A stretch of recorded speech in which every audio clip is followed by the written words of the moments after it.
बाळा, मनात बोललेल्या गोष्टी खऱ्या होतात. हो, मनात बोललेल्या गोष्टी हळूहळू सत्यात उतरतात. कारण मन हे बीज आहे. तू जे पेरतोस तेच उगवतं.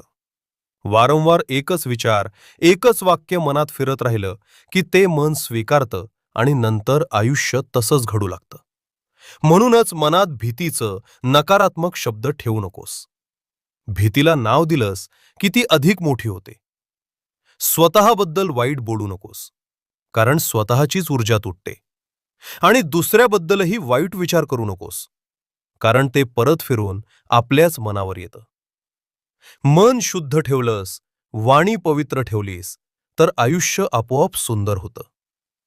तू योग्य मार्गावर आहेस बाळा. असंच चांगलं बोल, चांगलं विचार कर, बाकी सगळं आपोआप जुळून येईल. भिवू नकोस. मी तुझ्या पाठीशी आहे.